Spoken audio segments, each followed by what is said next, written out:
Hello everyone, today let's look at how do you create an EC2 instance on AWS. Now when you log into AWS, you might see this homepage. Here you just need to click on EC2. EC2 stands for Elastic Cloud Compute, which is the AWS service for creating VMs, or it's an IaaS offering. Now you can see there are no instances running right now. So just click on this one and then just remove this filter. Now you can select the region that you want to deploy your VM into. Normally when you're creating a VM closer to your geographical region, the services are faster and the traffic, there is lesser latency that the end user will observe. So accordingly you can plan. Just click on launch instance.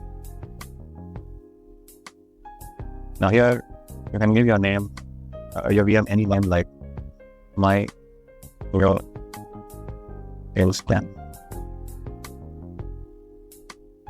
So once you have given your instance a name, just scroll down, you'll see there are different kinds of images that you can spin up your VMs with.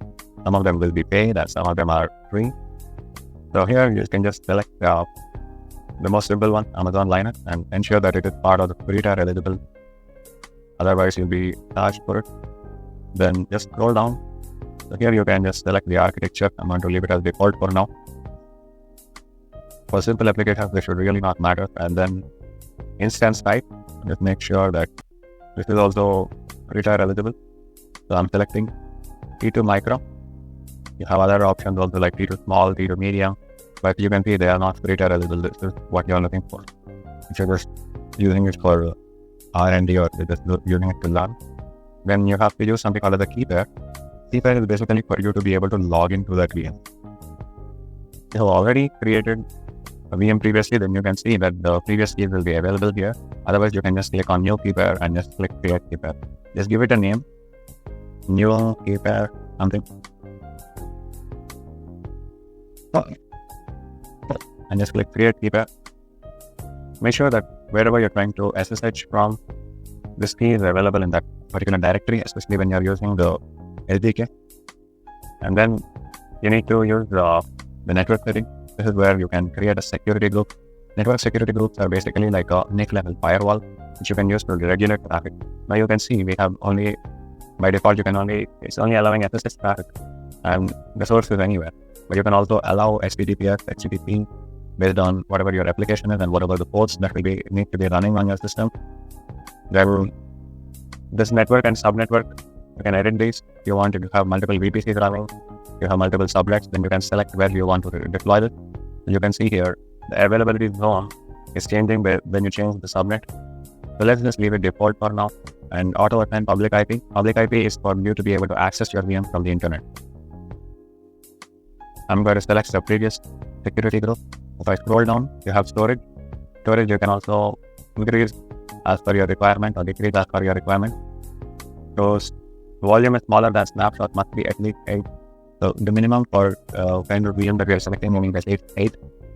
And beyond the point will also not be part of the free tier.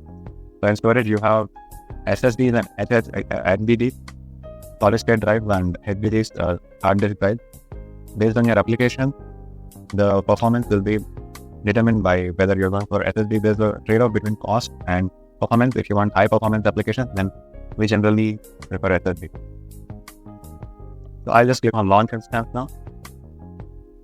This will take maybe a few seconds and you'll get a prompt like this, successfully launched. Click on this one. You'll be redirected to a page where you can see your VM. And right now, still though, you can see it's still in pending state, so the resources are being provisioned in the backend. Once it's ready, you'll be able to see it's in running state. So you have to refresh it and you can see the state has changed. So you can see it is that easy to launch a VM on AWS, and it will be helpful for you to do any study or launch a VM, do some testing and just throw it away. It's that easy. It's very useful for startup culture as well. Now let's say I want to go into the details of this VM. I can just click on this instance ID. Whenever you're provisioning a VM, it will be assigned an instance ID. Here you can see this is the instance ID given. It has a public IP address, private IP address, and then these are all the specs of the VM, the details, what is the image that it is using. So these are all very useful stuff, especially when you're trying to troubleshoot something or you're managing a large inventory of VMs. And then there is monitoring. You can monitor the performance metrics, the load, security. Security is for you to change the security group rules. And then networking, these are all the networking stuff. The DNS, public and private IP address storage. And then some tags. Tags are used for, grouping resources, and it also helps sometimes in building purposes. I hope this video was useful. Don't forget to hit the subscribe button.